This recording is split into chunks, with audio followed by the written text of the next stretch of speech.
Nice, you have.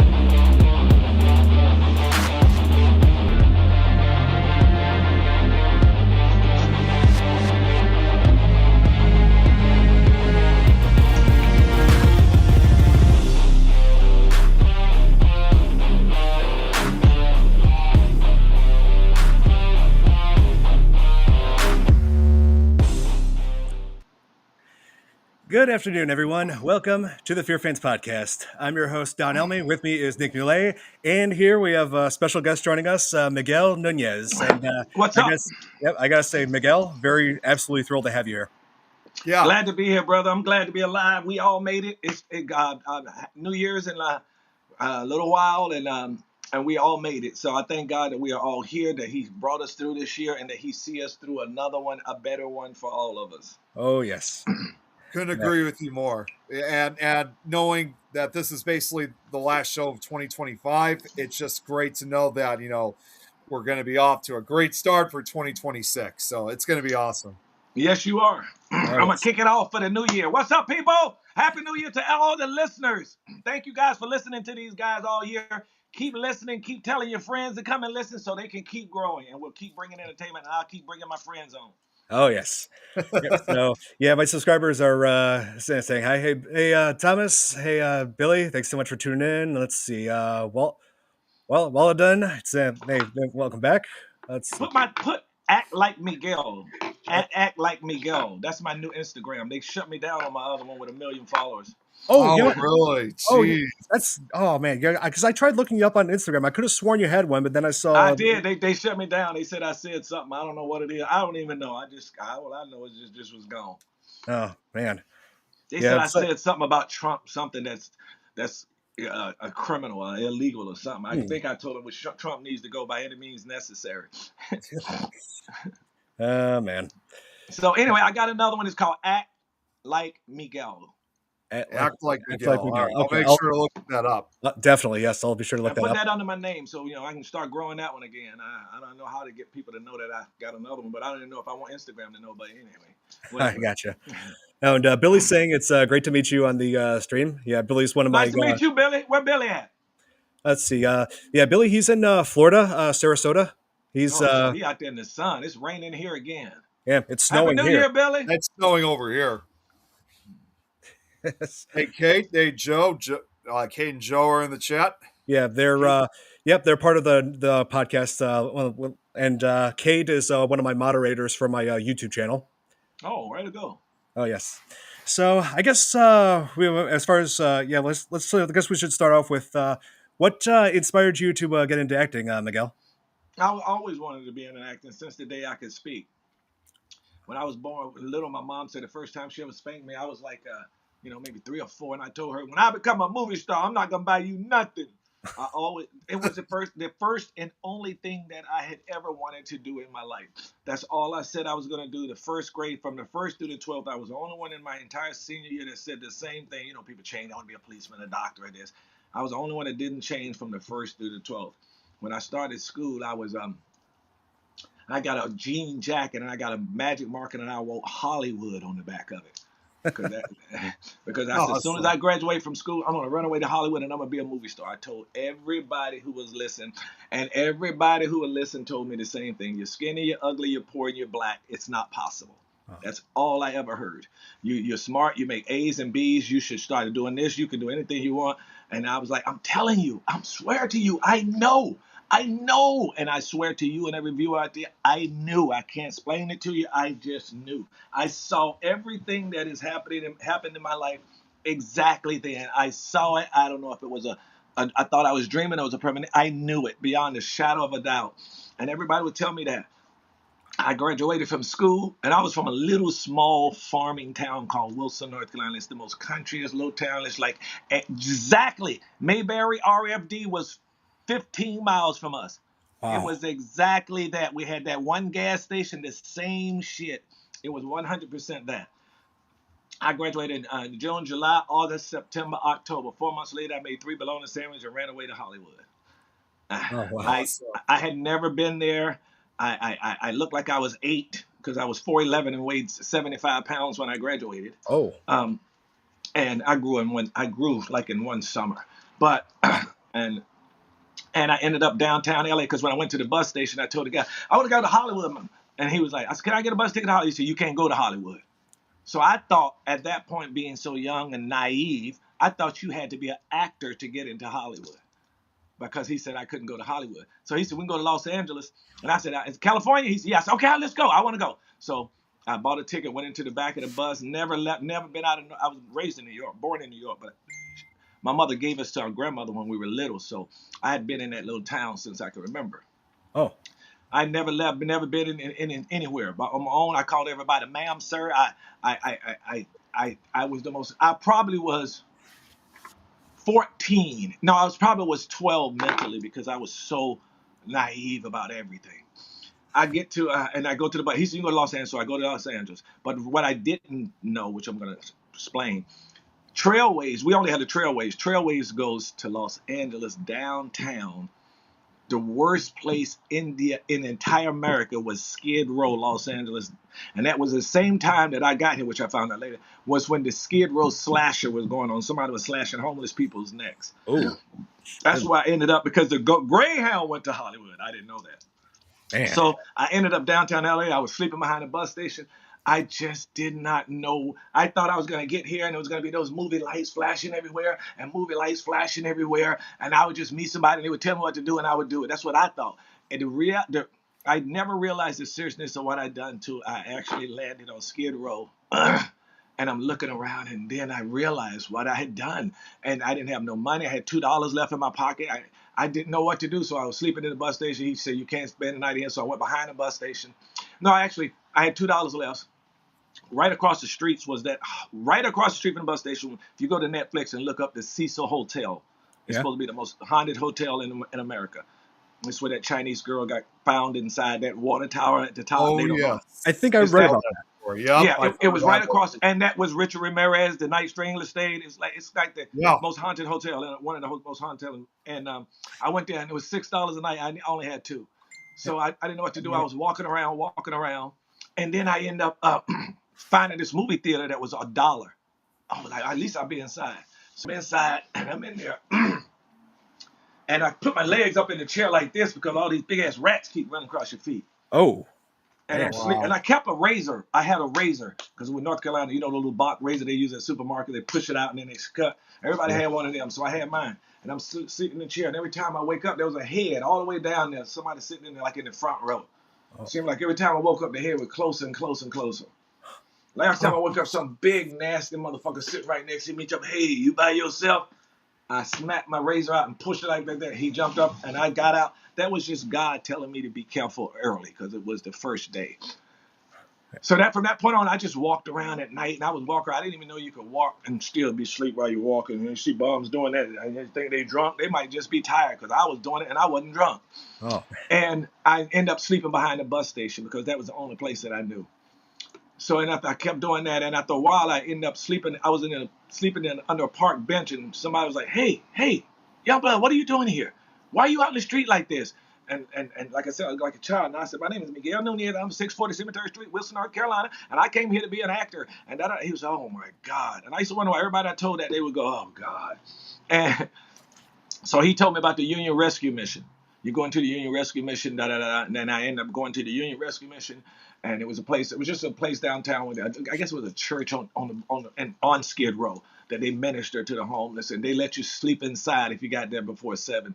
And at least I was in somewhere, so I go in there and I get there, and I'm waking up, the bombs on you. And it was pews, one chair. You just sleep in the pews, and one laying on you this way. And I remember waking up every day just scratching, and then say, "Well, you got lice." And then I had to go downstairs in the Union Rescue Mission and take off your clothes, and they. Because I couldn't get my clothes. I only had one suitcase. And once you go and put it in that little thing at the bus station and you put the quarter in there, you turn and keep the key. But that's only for a little while. You can't have it there for a week or two, which I did. So when I went back to get my suitcase, they said you had to pay money, which I didn't have. So I had to wear the same clothes every day. So at the Union Rescue Mission, you go down in the basement, they wash your clothes for you, and then they take you into this little room, and there's a guy in there, one of them big silver cans where you pump like that, and it's got that spray thing on it. Mm-hmm. And he's in a hazmat suit. Oh. And we walk in there naked. He just spraying it all in our face and everywhere. Oh, and then, And then they tell you to go over there and get in the shower. And to this day, I still get chills because the shower was just a big shower, and just the when you turn that corner, it's like just the smell. You can just bums standing there, nasty, stinking, and shitting and pissing all over. And it was just, and I felt like levitating just somewhere to get this stuff off of me. And then they wash your clothes dry, and you get your clothes. I ended up staying at the Union Rescue Mission for about a few months. They call me young blood because back then it was pretty much all old people. Now it's families on the streets, but. And they kept saying, "Why are you here? Why are you here?" And I was like, "My name is Miguel A. 640 Cemetery Street. I'm from Wilson, North Carolina, and I came here to be an actor." All of this. So after I ended up being on the Union Rescue Mission, and then they ended up getting me a job at a county it was a welfare job program they started here called the CETA program. Oh. And I got a job working at Ranchos Los Amigos Hospital in Downey, California, and I had to take the bus from. First when I got on the county, they give you a hotel and 3 meals a day. Oh. And all you do is sign a voucher. So, and you pick out these county hotels, and I picked the Ford Hotel, which was on Main. I used to know the address. I don't even remember anymore. 7th Street, on 7th Street, and then at the bottom of the restaurant, and then you get these are the restaurants in your area. And I was like, "What is this?" It was right in the lobby of the hotel. I was like, "I'll pick this one." So you get breakfast, lunch, and dinner, and you pay your rent. You just sign. But that was how it used to be, and you would get a check. When I got on it, they said no more checks. Now they were going to put all of these people, since they were getting checks anyway, to work in county buildings. So that's why I got Rancho Los Amigos Hospital. But I was downtown, and Rancho Los Amigos Hospital was in Downey. So I had to take at least 5, 6 buses. It'd be 2,000 degrees in California. I'd be running, missing the one that has the black smoke, get in my face. I just did it for 3 years. Every morning it took me at least 2 or 3 hours to get there and back, taking buses in the hot sun, starving, no food, no water.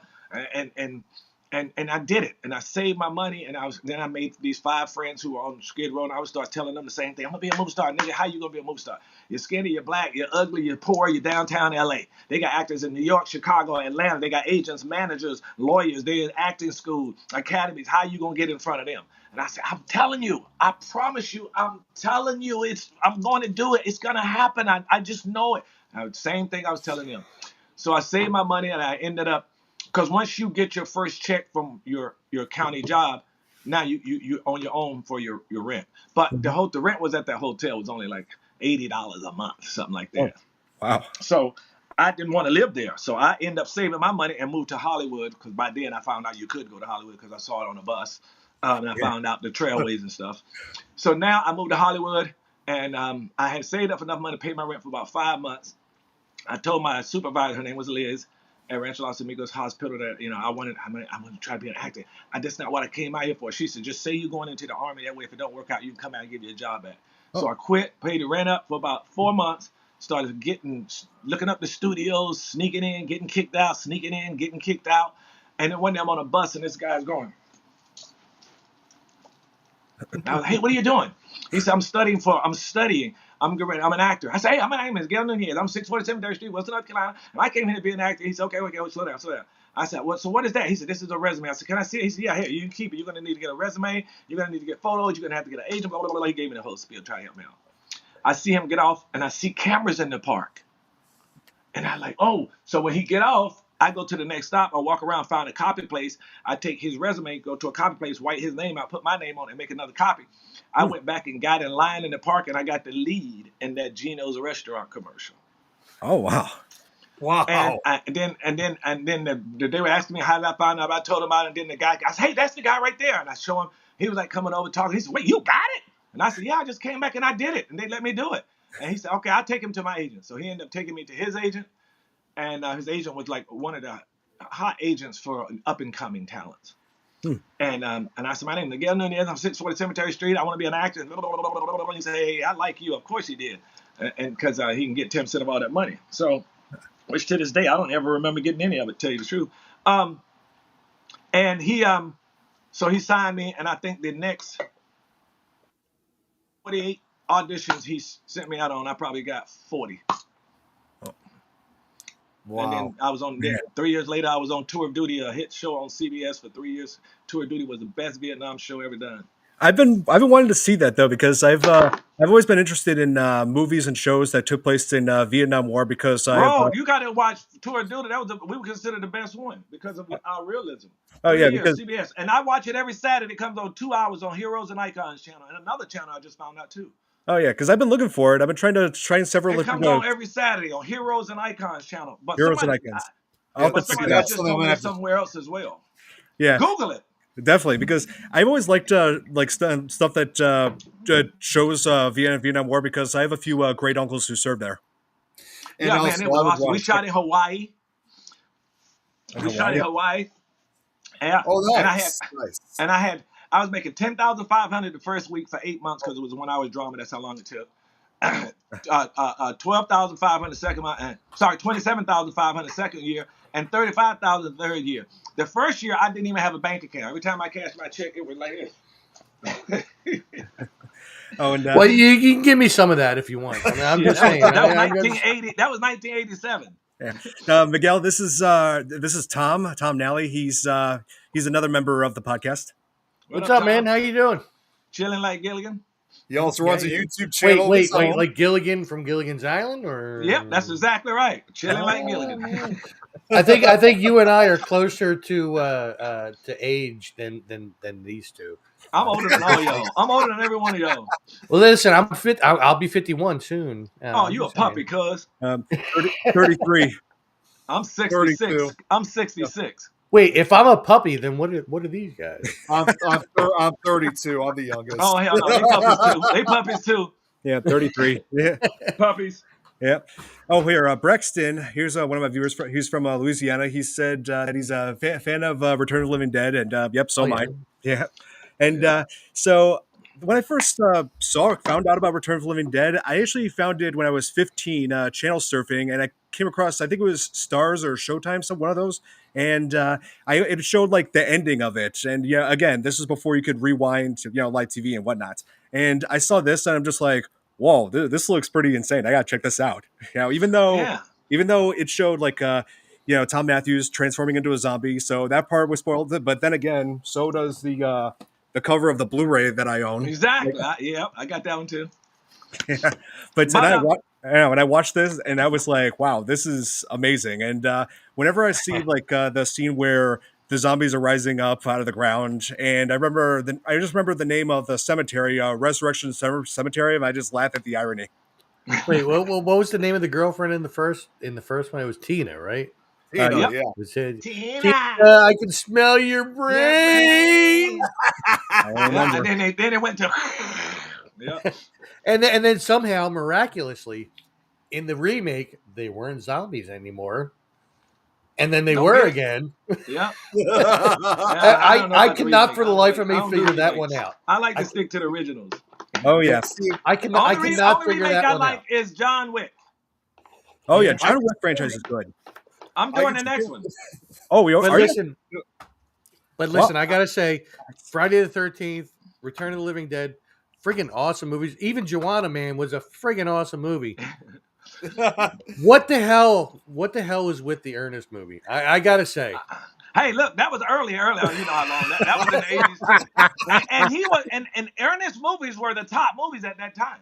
They were. But like, I don't. And I love. Wait, what was it? Slam Dunk Ernest, right? That was it. Damn, how do you remember that one? Yeah, and I am 51 years old. That guy was a genius. He was the first one to taught me how to smoke weed. He would smoke weed with me, and I was like, I didn't do it at the time, but I was doing it because he was doing it. And little did we know that he would be the pre version of John Cena.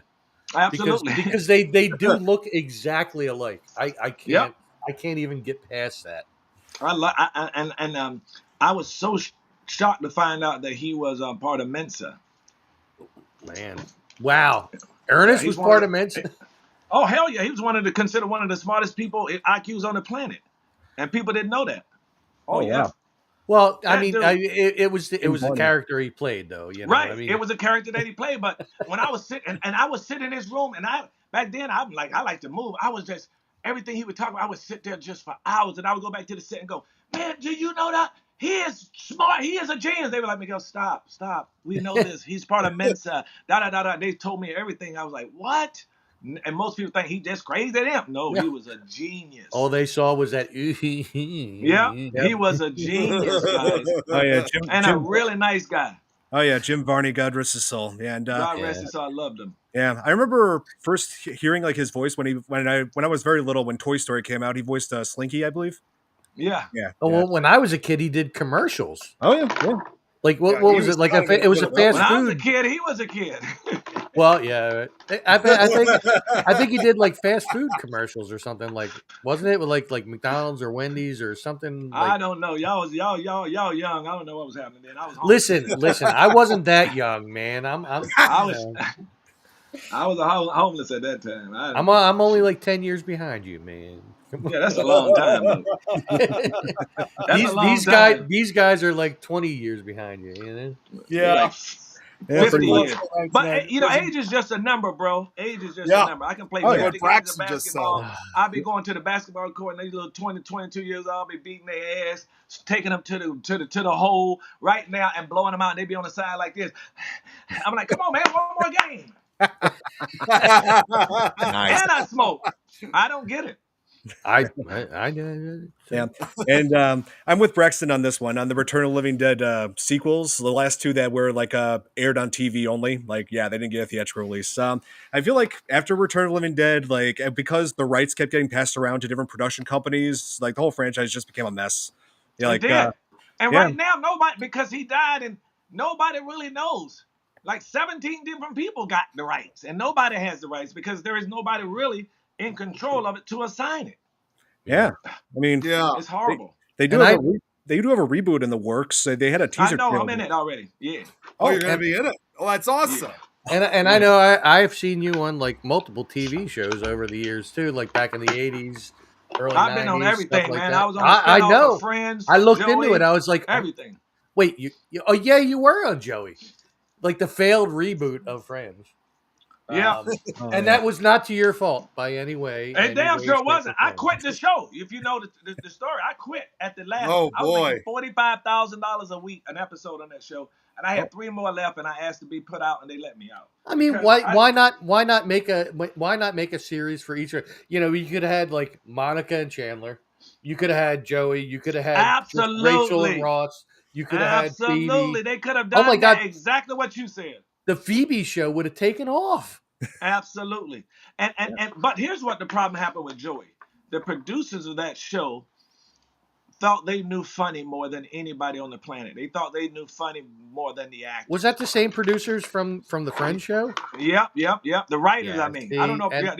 It wasn't like I remember like those 3 names that you always saw, like Kevin Bright, blah blah blah blah blah. All those, like Kevin Bright was super cool though. But I remember I would take their lines and I was like, dude, and I would just flip it and dip it in the gravy like I do it, same line, and I would wait to do that on camera day, and all the camera guys, the boom operator, everybody be on the floor laughing in stitches for about 20 minutes. Then I say, see, and then the writers be like, yeah, I don't know, like we were in touch with the people back in the 90s. Just say it the way we wrote it.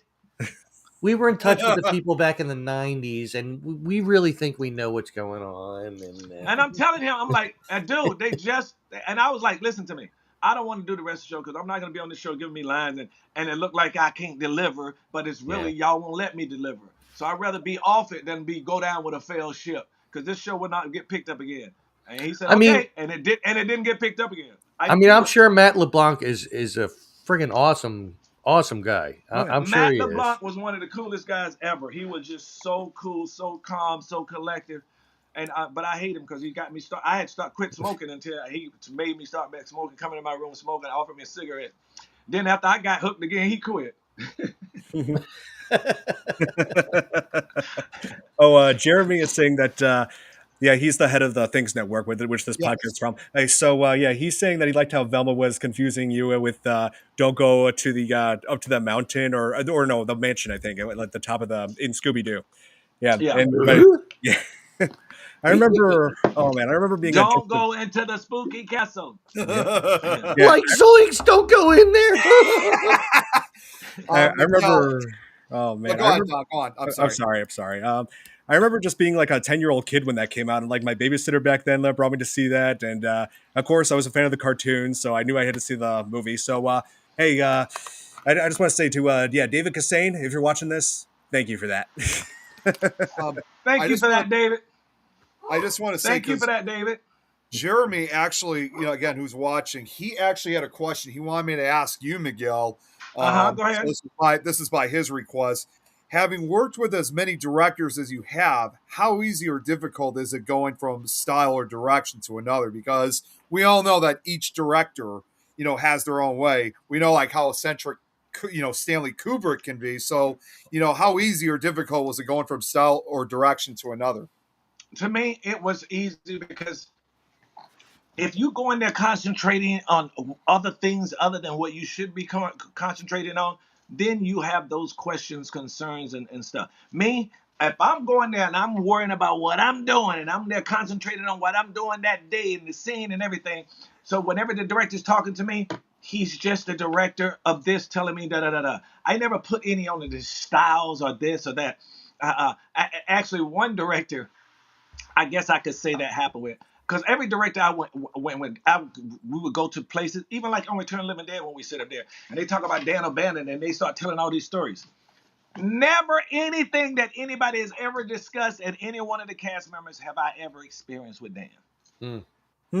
And that's the same thing with every director, because I always, even with Scooby-Doo, I was why are you all up in my voodoo ritual space? All that was my ad-libs. Every time I did it, every time I did any job, all the directors, all I remember them doing is standing to the side, smiling at what I was doing, going, yeah. I never got any hard directions, so I never experienced anything to have any kind of objective opinion about any of them, except that they were good directors. But there was one guy named Dave May who did Tour of Duty, and he was cool, and I still like him. He was like, every day was this. Hey, good morning, babe. How you doing today, babe? All right, we're going to do this, babe. Everything was like that, babe. And he was like that quintessential director that you saw in the movies when you were young. Hey, come here, babe. I need you to do this, babe. He was all of that. And I remember looking at him going, he's like a director in the movies or something. And he was really cool. He was very famous at the time. And he still is. And he kept saying to me, you going to eat a bug for me, babe? I was like, yeah. I didn't even know what that meant. I thought that was some Hollywood shit, and I didn't want to sound like I didn't know what I was talking about. Eat a bug for me, babe? Yeah, you gonna eat a bug for me, babe? Yep, I'm gonna eat a bug for me. So then later on, this scene came. I forgot that this episode was me and one of the other soldiers get lost for 2 episodes in the jungle, and I had to eat a bug. Oh boy! So when the time came, we get ready to do it, and I was like, "Where is?" I said, "Is it chocolate or what?" And they was like, "What are you talking about?" I said, "The bug. What is it made out of?" And they said, "It's a real bug." Oh, geez. And I'm like, what? See, Nick can relate because he eats cockroaches all the time. Since I got here, I was telling you, eat a bug. You said, yeah. I didn't know what the hell that meant. So then they bring this wrangler over, and he got the biggest, nastiest water bug, and he stick it out there, and I had to put it in my eye and chew it. Oh God! Jesus. See, this guy likes to eat cockroaches like 7 days a week. I'm just saying. I was smart though. I was smart. I turned it over, right? I turned it over so the little legs are going like this. And I was like, listen, I was like, so I could show the camera. I wanted them to see it moving. But they didn't know that's not why I was doing it. I just face it toward the camera so the camera can see the legs moving. So I'm saying, listen, we got to do something. We got to eat something. And then he was like, I laid him on my tongue, and I could feel him on his back. And I was going, just chewing my teeth together, missing him. And they was like, oh, and then they go, cut, perfect. And I went, took him out and gave him oh my God. Oh man. I gotta ask. But it worked. I gotta ask though, back in the days of Friday the 13th and Return of the Living Dead, was that your real hair? Oh yeah, it was my real hair. But they God damn, I gotta give you credit. No, I gotta give you credit. No, you didn't lose no bet. Because yes and no. Because it was my real hair, but they wanted it. My real hair would have fell about right here if they'd have done the same thing. But he wanted it longer, so they added pieces. So it was my long hair, but they added pieces. Oh, well, I a few years ago, I had my hair. What? How long was it, guys? Like it was like down the back it here. Long now. Like I grew it back to the way it was when I was a teenager, just to prove myself I could. Right. I went through a midlife crisis, and my girlfriend asked me to grow it out a little bit. I said, "Oh, you want me to grow it out a little bit? All right." 2 years later, it was like Oh, 6 that's inches dope. past No, my neck. but that's good that it could grow. I mean, I'm I don't have any gray hairs or anything Turn like to that. the side. Turn to the Sure. side. Oh, you got it cut. I thought that was a ponytail. That was a shadow. No, I got nothing Oh, back that was there. the back man. of your chair. It looked like you had a ponytail. Don't mind the messed up hair. I've been wearing the hat all day long. I work, That's all right. in a state park and everything, and I wear my hat. But yeah, man, that was crazy with him. With the that was some beautiful hair you had, man. Yeah, it was really. I gotta say, I remember when the first day, right?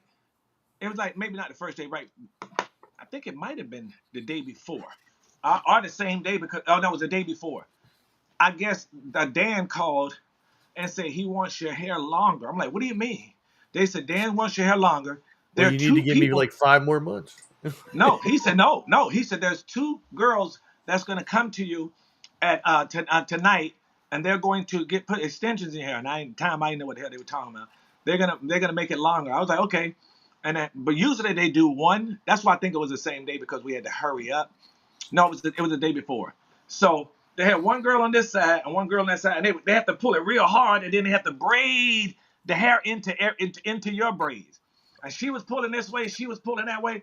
And I remember the first day on the set, my head was on fire, and I kept saying, I can't work. I never had my head was hurting so bad. So Dan gave me codeine. So I took codeine to cope with it for the first, until it relaxes. Wow. Yeah, I guess it can hurt, like being pulled like that. Like hell. Yeah. But, Oh yeah. So yeah, like whenever Scooby Doo was all mine. Scooby Doo was all mine. Not just Brady. Awesome. Yeah. Oh yeah. And whenever speaking of Friday the 13th, ever since I watched that scene where it talked about having enchiladas, I'm just like I never. That scene maybe when I watched that movie since then I've never tried enchiladas because you were scared you're gonna catch the runs. No, not the way you think because you could be enjoying an enchilada 1 second and then the next you could have a hockey mask wearing killer going at you and hey, you never know. Get a spear up your ass. Yeah, wait a minute, you never know. But you know Friday I just thought about. Yeah, and this is weird. I just thought about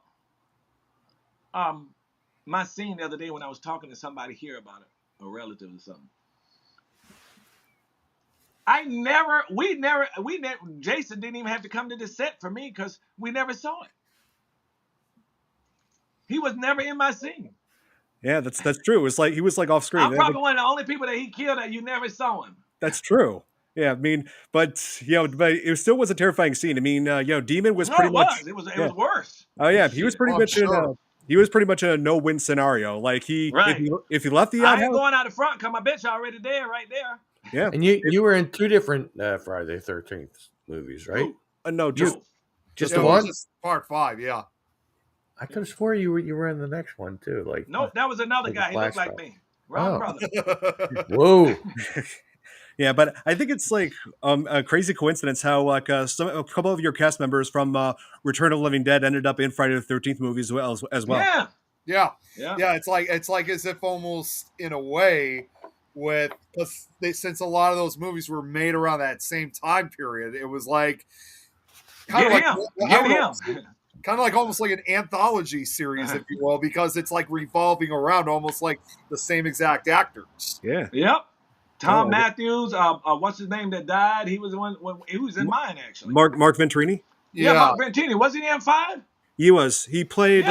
He played Vic. He was the one who axed that kid and set the story in motion. Correct. Yeah. Listen, Tom Matthews is a great name because that's my first and middle name. I'm just saying. I'm just saying. I'm Thomas Matthew Nally. I'm just saying. Wow, you might be Tom Daddy.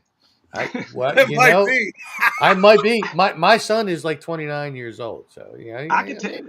Did y'all know that what's his name? The actor that gave all his friends $1 million. What was his name? Oh damn! I need to be his friend. What's his name? Whatever it is, I need to be his friend. From ER. I'm just saying. From ER. From ER? Oh, I didn't Yeah, know. I think I know who you're talking. guy- I know exact. I just can't remember the names. The guy from the Nerds His wife movies. is Emil. His wife is Emil. The guy from the Nerds movies. No. No.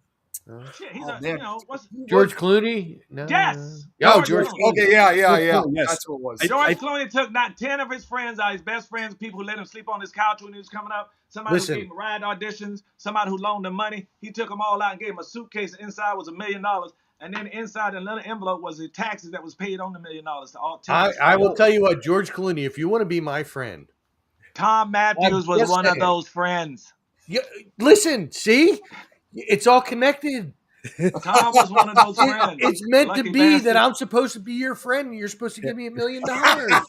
Listen, if I had his money, I would do the exact same thing to people that helped me. Well, then we need to be friends before you get that money. Yep. I'm just You saying. got to do something worthy though. Oh, I'll do something worth it. you don't know. Yeah. Oh man. You sound like one of the that's South right. Park just then. Yeah, that's right, Billy. George Clooney. Apparently, like Tom Matthews and George Clooney were roommates at the time in the 80s, I believe. Yep. Yeah. We got a He couple gave questions. Tom $1 million. I wish he'd have gave me $1 million. You know what? Listen, I will take 1,000. I'll take I'm just 500. I'll take $1. I'll take $1. Yeah. Oh, and I'll Billy has take a Chick-fil-A sandwich. I mean, I got my own YouTube channel and everything, and people give me money on that, but like So do I. that pales in comparison Yeah. to George Clooney giving me money. I mean, I need listen, to do a YouTube channel. listen, How do let you do me that? let me get the least likely Batman going to be Yeah. my friend and I give thought he me was great money. as Batman. yeah. Hey, Jill's in the chat. Oh yeah. Hey Jill. Thanks for tuning in. Let's see. Billy I has thought a Jill question. was supposed to be here. Go ahead, Billy. She might join. Yeah, he's here. got a couple questions to Oh, yeah, ask. I'm Jeremy's reading- got I'm- another one too. Oh yeah, I'm reading his Billy comments. has questions. I Yeah, don't believe it. he says that speaking of directors, what was it like working with Jesse Vaughn and let's see, Stephen E. DeSouza in Street Fighter? Steve DeSouza was awesome. I love Steve. Steve was everybody's friend. Wait, on you the were in set. Street He was Fighter? a sweet, Yep. cool guy. He was probably one of the nicest directors in history. Like the first Street Fighter Jesse? movie? Huh? You were in the first Street Fighter movie? Yeah, I was DJ the kickboxer. Oh, damn. That's right. Yeah. Matter of fact, that I saw online the Bison dollars at the end going online for $150. Damn. I got that whole suitcase with $1 million worth of them, brand new, still in the pack, because I kept that bag of money. Those, and they go for like $150 online. I got $1 million of them. $1 million. All right, we really need to be friends. I'm just saying. Yeah. But Jesse Bond was really cool. Jesse Bond had never directed. Yeah, he was a video director, so it was his first big feature. So he was curious. We leaned on each other, and I mean, anything I wanted to do, I'd do. Anything I wanted to do, I would do. It was more like working with the brother, Wow. your brother or your best friend. That's what it was like with Jesse, because he That's was like awesome. open to anything. Yeah, go ahead, do it, try it. Don't ask me, just do it. Let's Whatever, go. Do it. Yeah. Nice. Oh, here's one of my subscribers, Babyface. She's asking, what do you? Let's see. She says, did you have fun in Scooby Doo? I had one of the best times ever in my life in Scooby-Doo. We shot off the coast of Brisbane, Australia, on a little island called Tangalooma Island. They flew us to Brisbane, and then they put us up because the flight was so long, and we had to take a 45-minute boat ride. So they put us in a hotel and gave us all suites for a night. The next day we got on this boat and drove for 45 minutes to the island. As you got there, all that stuff they had on Spooky Island was up. We're like, whoa, look at that. And we drove to the island, and on the island it was just paradise. And right on the water was a line of rooms, and that was for us, all the stars. And I remember Freddie and Daphne, they were all right next to us. Oh. And we would go out in the water in the mornings and give people $2 for some little fish bags, and you stand there next to all the little baby dolphins would come in, and you could rub them and feed them with little fish. Was this the live action Scooby Doo? Yep. Yeah. Yes. So this was the one with Mr. Bean in it? Yes. You met Mr. Bean? Yep. Yes. How the hell was he in person? I gotta ask. People always ask me about this. When I just sit down and talk to people, I'm just so excited to be talking to him. I mean, he was just a regular guy that I know of. I mean, I don't So he judge didn't go people. like. Oh no, he ain't do none of that shit. That's just like what's his name, Marilyn Manson. I remember meeting him, and I'm like in shock, in shock. He was literally like talking to a Harvard scholar. I'm like, Oh yeah. and then because I was with Eddie Murphy at the time, he was like, "Come here and talk to this guy." And I talked to him. Oh, Then he that's said, "You know right. who that is?" And I said, "Who?" You He said, "That's Marilyn Manson." I'm like, "No, the hell it ain't." you did that. You did that movie with I said, Eddie "Bullshit." Murphy and Martin Lawrence, right? I said, "Yeah, hold on." I said, yeah. "Bullshit, bullshit." And I go back to, "Do you, Marilyn?" And it was him. You guys, he's like Jim Varney. He's nothing like his persona. Wow. You would not even know it was him when you were out. He's just like he talks like, yeah, I am. I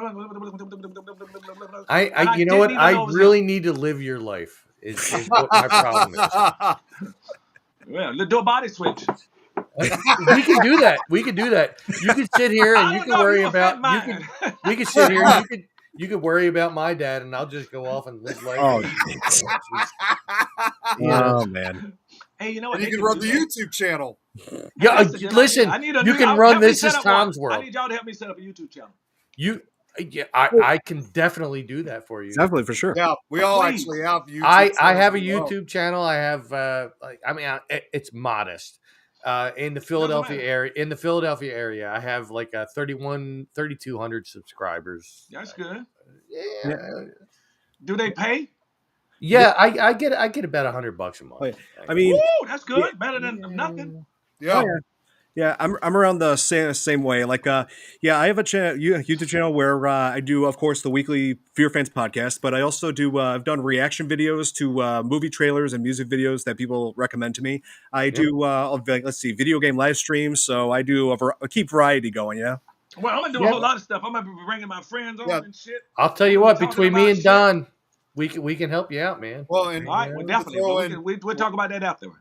yeah, For and sure. then for what I do, I mean, for my YouTube channel, mine's obviously quite different because I mean, I don't have. Well, because I have books, audio books that it takes me 5 years to put out. Oh God! You know, No, what I was gonna say was, I mean, first off, I got at least a few hundred subscribers myself. What I actually do is I do audio books for like different scary stories and stuff like that. Oh, like, that's a good idea. It takes them Yeah, 5 like, years if to you're put them familiar out. That's with a good idea. You can read it. Ooh, and Yeah, then he if comes. you're familiar And with then if you're familiar with the Scary Stories to Tell in the Dark trilogy books, over the last number of years, they've actually made like a lot of tribute books that are kind of paying homage to the original trilogy, and I've made audiobooks out of it. So I'm starting to get back into, re-releasing some. I got some new ones coming out. So in a way, listen, he's got some new ones coming out that happened like 3 years ago.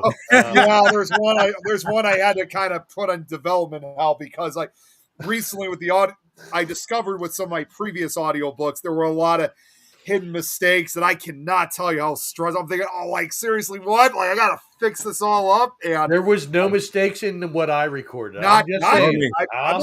saying. I'm not saying with you I'm gonna go guys. and watch you. I'm gonna go and watch you. Yeah, that would be awesome. Thank you. Yeah. No, go and watch This Is Tom's World. This is Tom's World. Yes. Yeah, this is Tom's World. You want to see hidden history from the Philadelphia area? Not really. No. Oh well, fuck you then. I don't know what to tell you. My buddy Jordan here does write stories. Who just wrote, so he's written quite a number of stories himself, and he's also been involved with music. And Lauren from Virginia is watching. Hey, Lauren, Happy New Year! Virginia, one of my favorite places. West Virginia, my mama, take me home. When I grew up, we used to go to Virginia for all of our vacations. Oh, nice.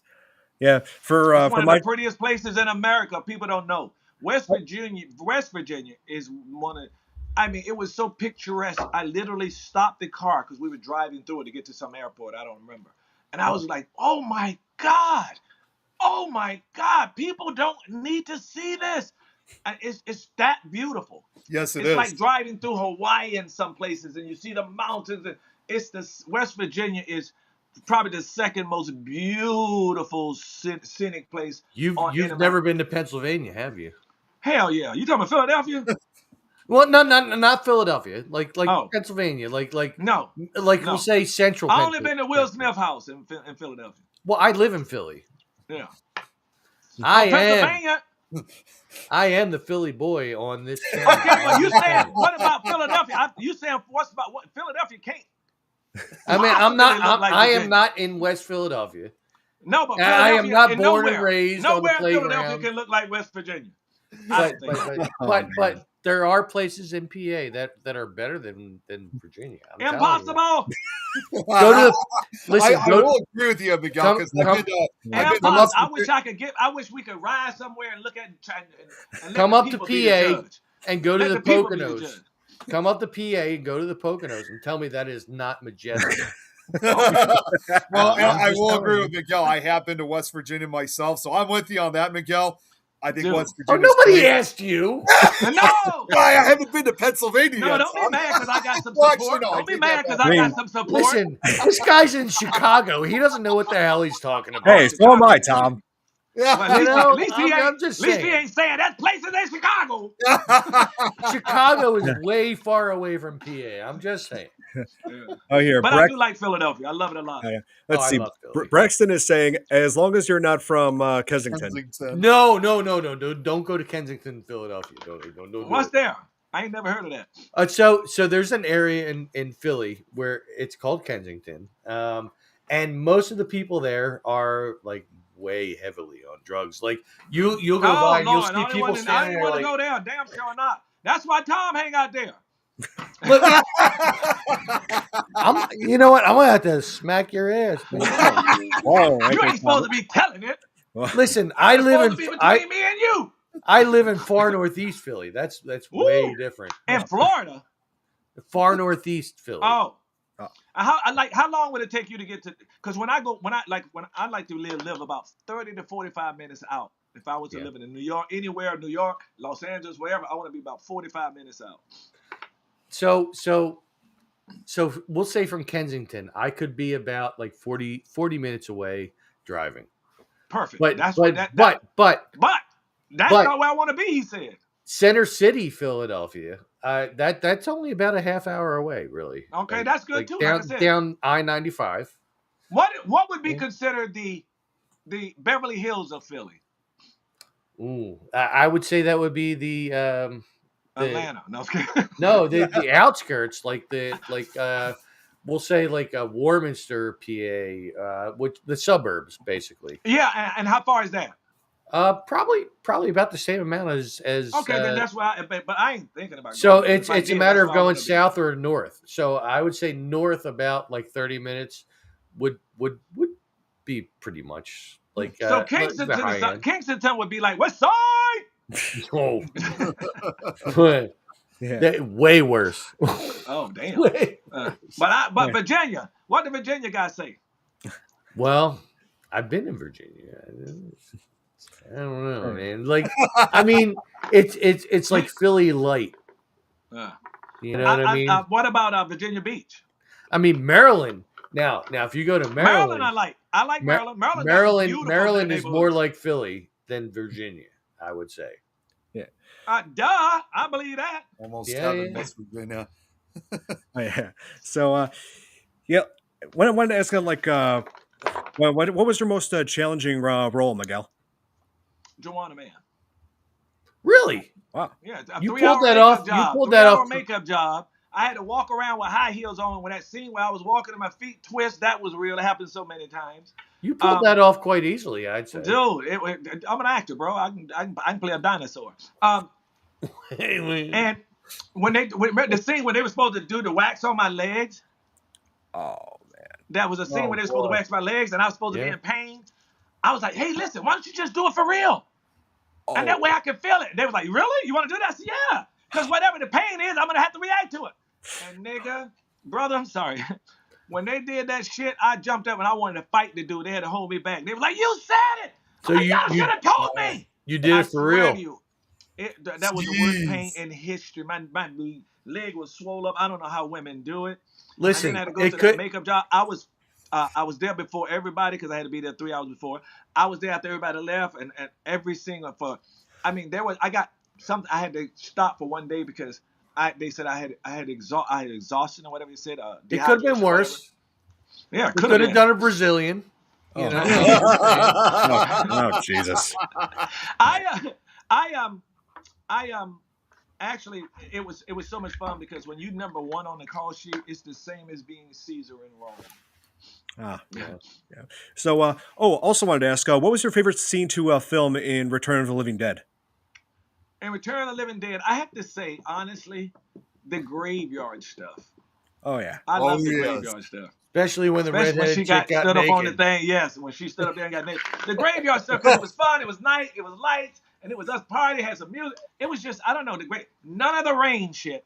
None of the stuff rain stuff. But the nights in the graveyard. That's probably so. What was her name? That was Quigley.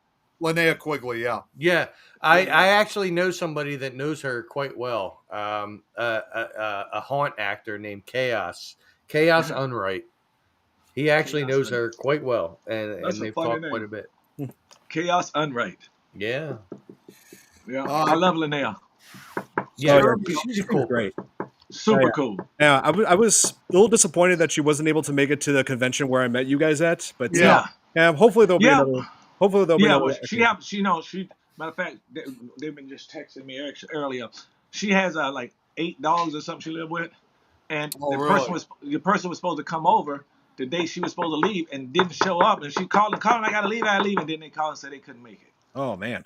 Wow. Wow. I am trying to get these guys access to a couple of the actresses from the original Evil Dead, like Betsy Baker, and I can't remember the other girl's name. Oh yeah, I have fond memories watching that movie when I was 10 years old. I've actually talked to 2 of them twice on interviews we've done online here. But I would love to get them on here on FearFans. FearFans. Yep. Yeah. FearFans podcast. Yeah, I mean, Evil Dead is the best. I love Bruce Campbell. The ultimate cabin in the woods movie. It is. Yeah, and funny. I actually saw that when I was just 10 years old. When my older sister Kristen, she was 15 at the time, so she had a sleepover, a bunch of friends, and they rented a scary movie, even though she doesn't like scary movies. She picked one at random, and it happened to be Evil Dead. And so before she was going to return to Blockbuster, 10-year-old me snuck it and just watched the whole thing. I would have done it too. I love the original Evil Dead movie. I mean, Evil Dead, the sequel was good too. I mean, and then you got Army of Darkness. Which Army of Darkness, I loved. Oh, that's one of my all-time favorites. That was when Ash became like Goofy. What I mean? Like, it was great. Loved it. Still love it.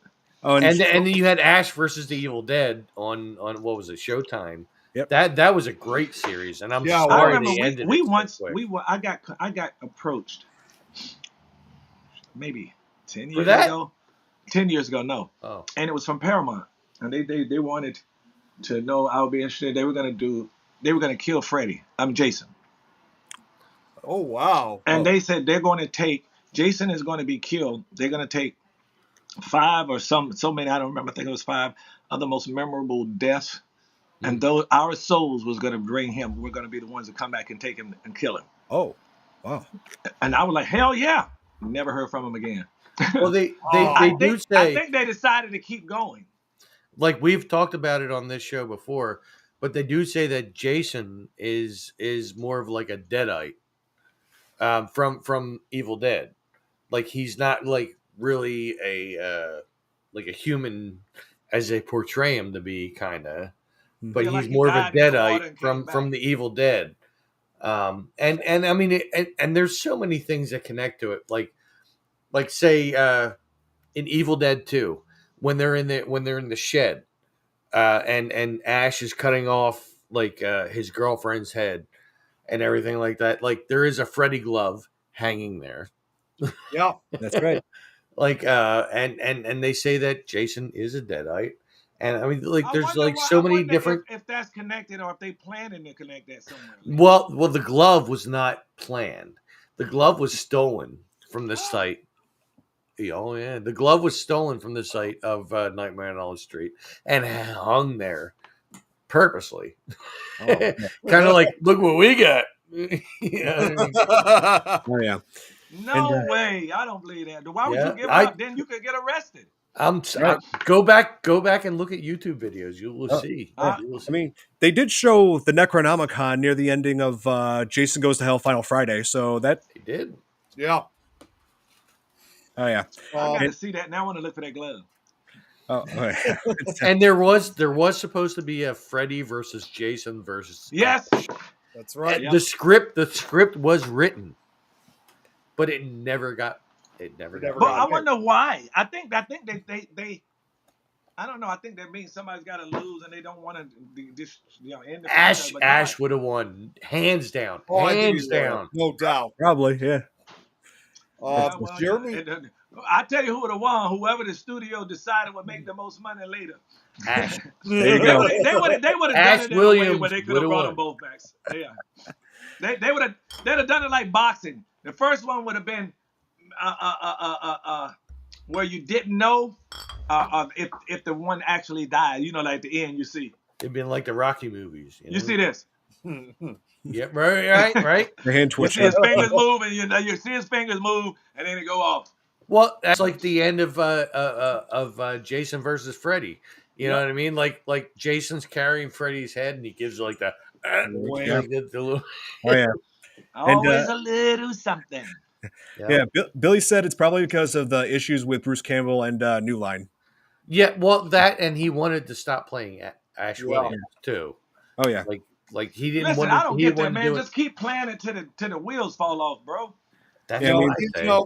Well, director Eli Roth once said, Listen, we need to get Bruce Campbell on here and tell him that. I mean, Yeah, get him on. Call him right now. Call him. Like, get the fuck back on Ash Williams. Play it till the damn wheels fall off. Just stop complaining and bitching, well, Yeah. whiny motherfucker. Just well, stop. after Freddy versus Jason, Robert Englund just said that he was retiring from the role. He felt like he was was too old for the role, and No. in recent years he's full of developed. shit. In recent years he developed arthritis in his right hand, and guess what has to go on that for him to play Freddy? The glove. That glove. Listen, CGI. I'm just saying. I'm just God. saying. Listen, yeah, he doesn't even have to do it anymore because now they're just they're talking about paying us for our name and likeness. Like Right. for instance, He like, can for provide the voice. That's it. Like Yeah. they're like, for instance, if Eddie Murphy now wanted to do a Beverly Hills Cop 5, he just do his name and likeness. They'll create the whole movie. He don't have to travel. He don't have to go put in no hotels. And then he go in the studio later and they do the whole movie without him in them. That's how they Pluto do it. Nash They just 5. doing name and likeness instead of other people. We're doing And that's Pluto real. Nash 5. And that's real.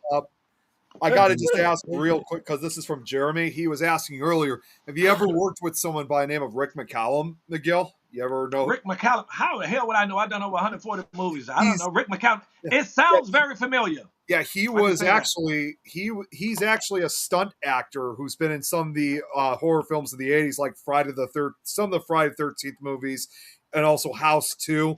He's actually been a guest in some other. And I did a thing called Connoisseur where I got killed by a dinosaur. It was called Connoisseur. I did Leprechaun, so he could have done that too. Yeah. Okay, yeah. I did a Twilight Zone back then, the new Twilight Zone, so he could have done that too. You did a leprechaun. Very likely, yeah, because he did a lot of stunts. Yeah, it's funny you bring up. I'm the leprechaun. I'm the leprechaun. Leprechaun in space. Yeah, it's funny that you mentioned Leprechaun, Miguel, is because every year, right before, like on the Tuesday before St. Patrick's Day, there's a tradition. We cover one of the Leprechaun movies, and the next one is Leprechaun 4. Woo. Yeah, No, you got to do mine. Of course. Leprechaun 4 in space. That's right. Leprechaun. Oh, it was 4. You're right. Leprechaun 4 in space. And I lived. Yeah, you did. You did. You You survived. did. You survived, yeah. I mean, I felt like the one thing that was weird about that movie is they just keep referring to the Leprechaun as an alien, but just never use the term Leprechaun at all. Nope. I know. I don't know if that's something he got in the contract or what. Oh yeah, I don't know. But I always liked how the whole Nice guy though. Oh yeah, Warwick Davis. Oh yeah, here he's great. I love to play jokes on the set. Did he? Oh, I'm pass sure. away? Yeah. Oh yeah, no, Warwick Davis is still alive. Tom, his wife passed Oh, away. though. okay. Oh, yeah, Okay. he's still alive. Yeah. Oh, he is? I didn't know that. I don't know why I thought he wasn't. Yeah, I thought he passed away too. No, he's still alive. He actually said that. I he's mean, willing you to- don't know. you know, Mandela affects things going on. Well, you know, I'm I just can tell saying. I can tell you right now, he actually said that he is willing to replay that character, the Leprechaun, again, because I mean, the reason why he had to not do it for several years was, you know, because he had become a father himself, he had kids to raise, and he didn't really do as many Yeah, now he film need roles. money. I'm willing to do it again. Yeah, now that his kids are older, he said that he's got more time to get back into the filming industry. He should have never stopped just because you got kids. People don't stop just because they got kids. Everybody can have kids. They have them on the set. Robert De Niro, his trailer, that he has them set it up. He has a little fence put around it, and it looked like a damn family reunion on every set. He has his family, kids out there, and everybody be coming to visit like a little house. You don't have to Robert stop De because you Niro. got a kid. That's awesome. Yeah.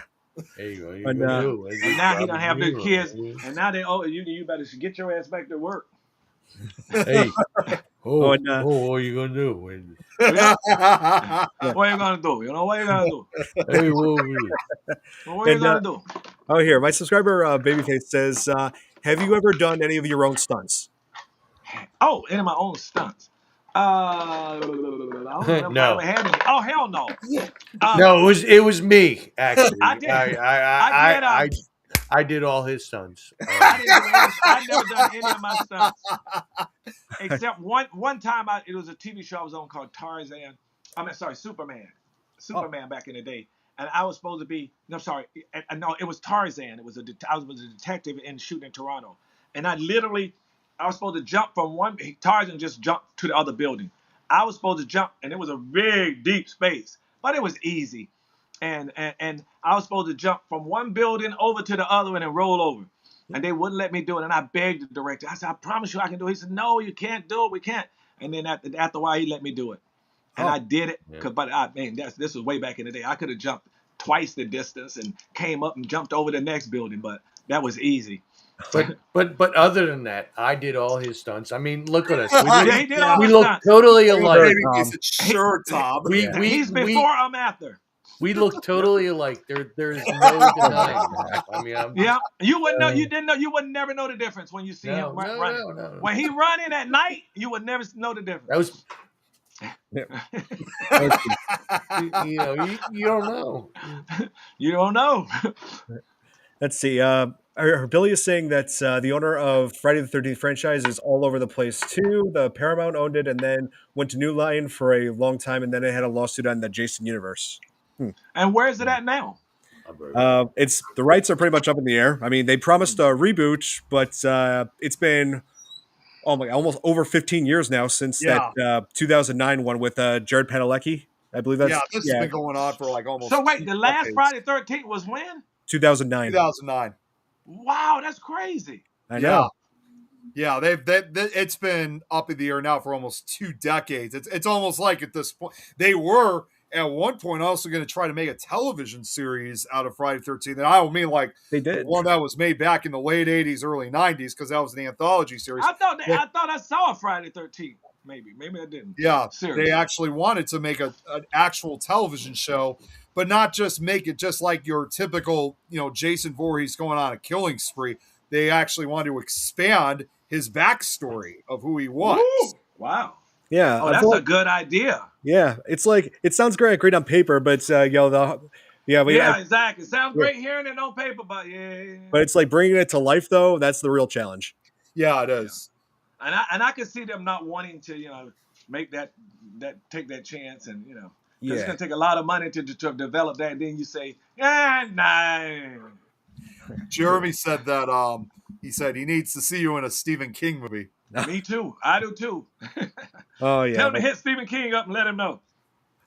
Oh yeah, I've always been a big fan of Stephen King ever since I was a teenager. Great. Oh, I it's love amazing. Stephen King. Even his I liked him when he was playing in his movie.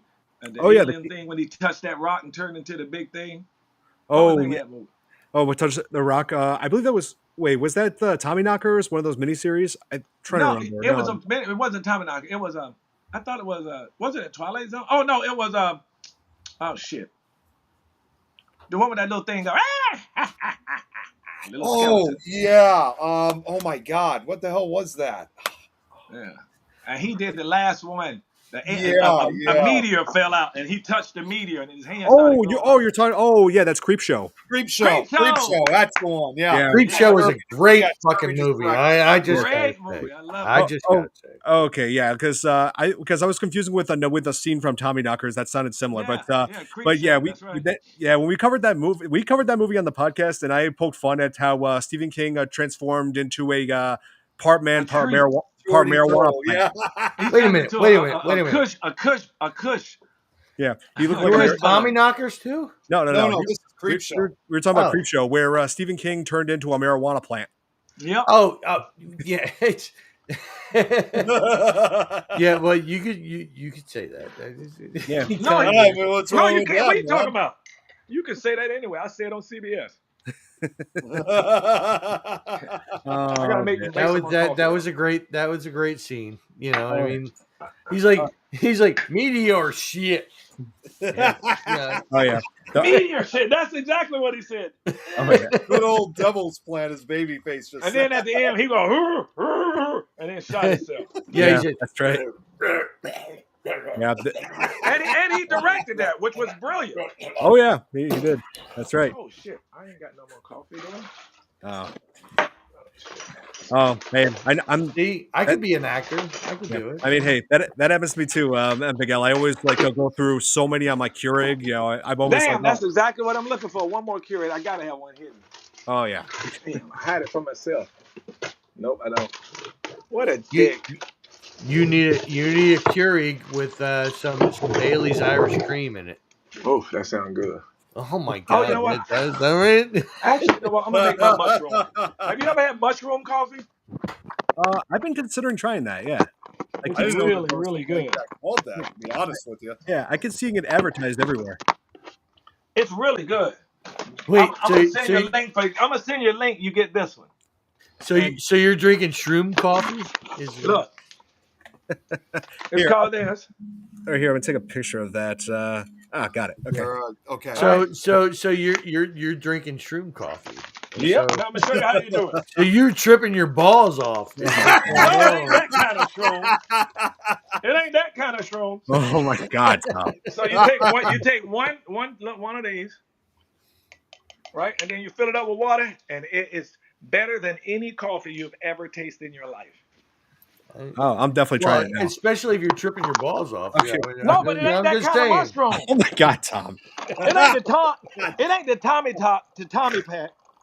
Now you can get the Tommy pack. There's a reason why it's called the Tommy pack. I'm just saying. Yep. There we go. Now, Tommy put hot sauce in his coffee. Oh man, I put all kinds of shit in my coffee. You don't even know. He put hot sauce in his coffee. That's fucked. I'll put some shit in there. Look. Oh wow. Wait, where's my coffee? All right. Now you stir it up. Then you put cream in it the same way. I swear to you, it's so good. Let's see what else we got here. I get some shroom coffee going on, man. Yeah. I mean, like an hour later, you don't want to be around me. I'm just saying. Oh yeah.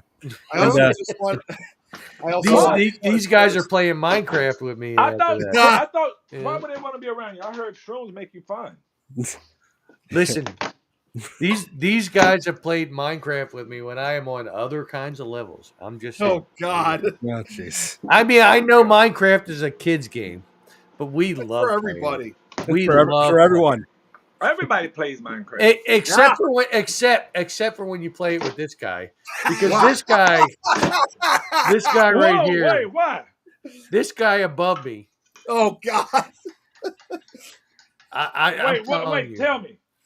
Oh boy. Listen, he makes you so pissed off. I will tell you. Like you tell him like he wins. No. Because he messes things up. I'm the guy. I'm the guy that like gathers all the stuff and I give it to people. And I'm like, dude, stand still. Let me give this to you. And he will run off in like a 40 block direction. I'm like, dude, said stand still. Well, yeah, and what Babyface says too, I die a lot in the game too. Well, listen, he dies a lot in the game because we kill him. Oh, damn. Yeah, they kill me a lot. Either that or you're jumping in lava. Yeah. Oh wait. Think we lost you, Miguel. Here, hold on.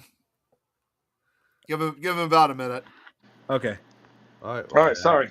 Oh, it's Oh, sorry. there we go. Okay, yeah, we hear you. Okay. Yeah. So, like, what are your plans for like? I'm trying to figure out. There we go. There we go. He's trying to figure out how Nick is such a pain in the ass in Minecraft. I don't You know what? know. You will never get it. You will never get it. Dave here has a question. Hey, you guys should play on. You guys should do that and play it online. Oh yeah, Talk do. shit and talk shit while you're doing it. we do. Do. Oh, okay. Yeah. He said we So- do. Here's a question. Yeah, from Kate So, herself. yeah, Kate is asking, what are your future plans in movies? Anything Just in to the keep works? doing what I'm doing, to keep working, and I'm more into directing. I'm gonna get more into directing. I'm doing a Joanna Man 2, and I'm gonna direct this. So I think You want a man too? Yeah, and I'm just the projects I got for 2026 is I'm doing I may be doing Rush Hour 2. I'll know that soon. But I'm doing John Wick 5, and I'm doing Texas Chainsaw Massacre 3. Oh, awesome! Oh, That's nice. fantastic. Is it like recreations or? All I know is they doing a Texas Chainsaw Massacre, and they call me, and that's all I know. All right. Well, I'm all I for don't it. know if it's 3, 4, 5, 6, 9, 12, reboot, remake, flipping it over. I don't know. All I know is I was happy to get that call. Smack it up, flip it, rub it down. Oh Rub no! it down. And I was thinking when they were saying it, I was thinking, well, my agent, don't even worry about negotiating, because I was thinking about these horror shows gonna make more money than whatever they pay me. Well, I would tell you what. If you want to play Minecraft with us at any point, man, Oh, you jeez. can definitely join us. No, I don't. No, because I want y'all to keep liking me. yeah, exactly. Listen, I will as long as you go against Nick, I will love you. No, I will whoop ass. I whoop ass, though. Tom. I whoop ass. I will absolutely love you. That's I will rub your ass. I will do everything you want me to do. Careful. Watch it, Tom. Tom. Hell come no, on, I man. don't need that. Mine's got a lot of scales on it. Jesus. Well, listen, I will still do it. I don't even care, man. Okay. I mean, you know, Man, you must be some real mushrooms over there. I got to smoke cigarettes. listen, no, I'm a Philly boy, man. We do what we got Oh, to that's do. right. We rub asses.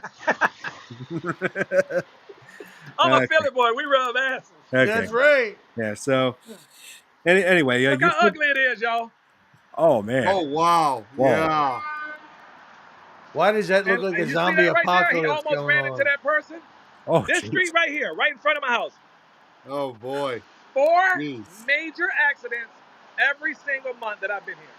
Oh If I man. sit here and before we get off this phone, there's going to be a major boom. It's going to be a crash right here.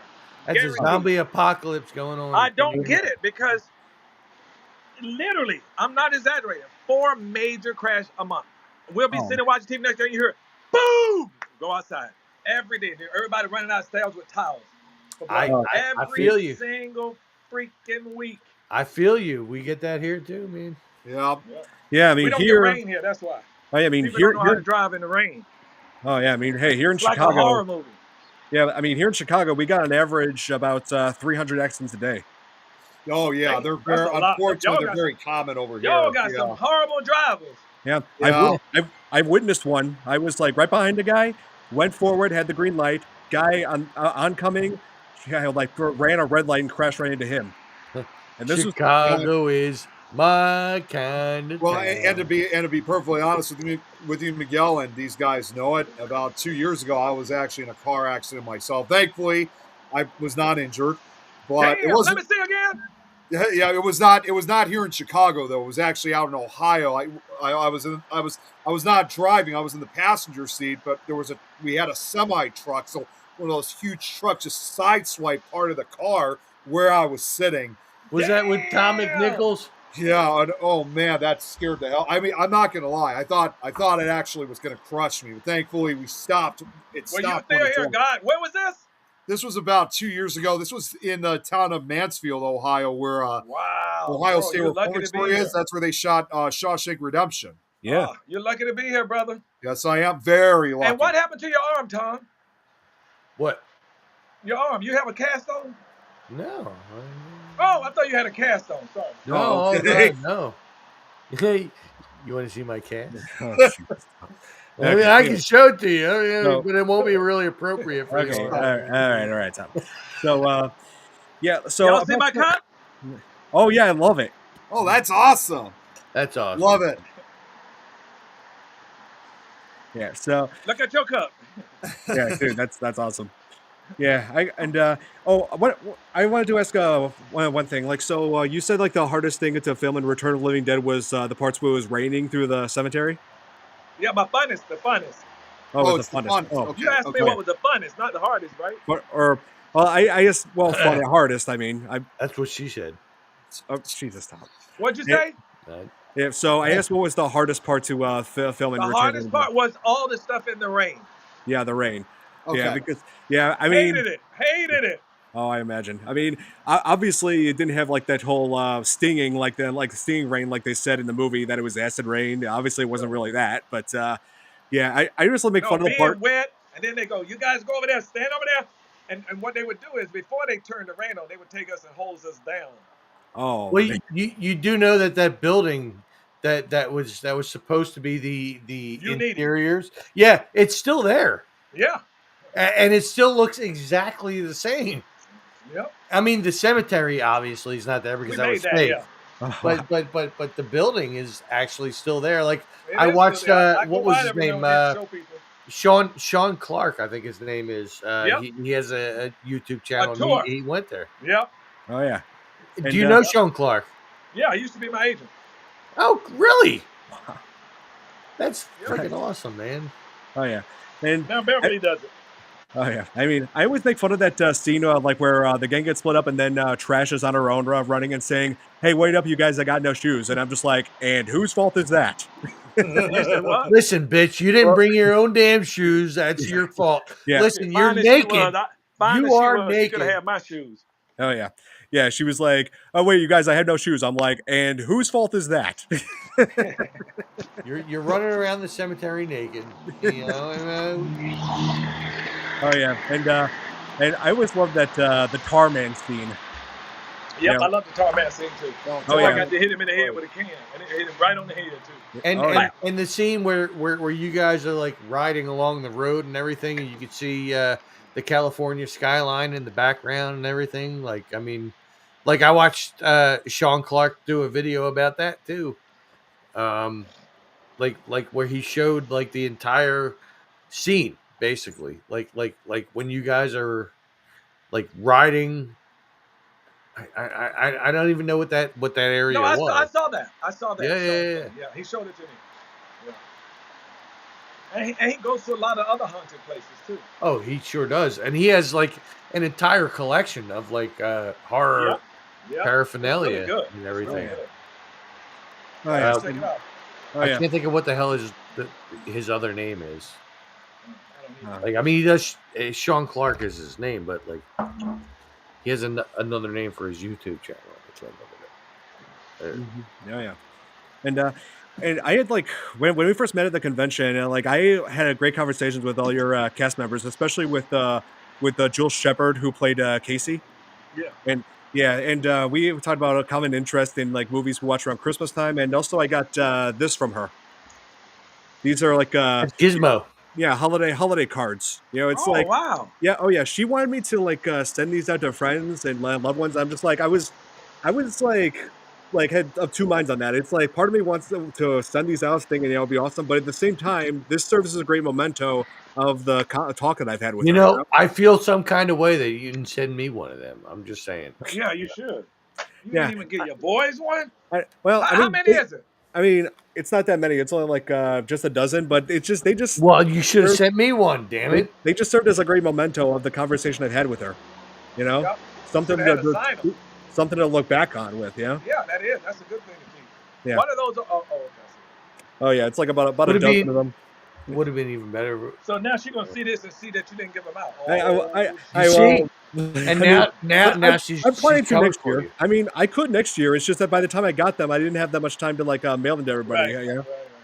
Oh, lies! Hey, there's always next year. So There you go. Yeah. You'll get one time. Don't worry. yeah, Listen. I better. I'm coming to Chicago for you. I'm just saying. Come to Chicago. okay, Tom. Okay, Tom. Oh man.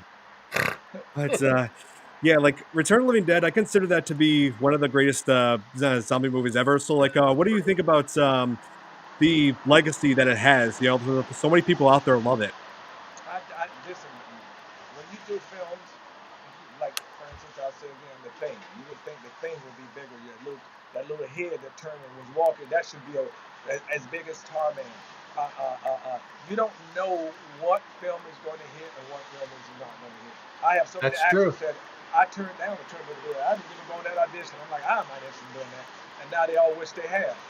You never know, and it's not. It's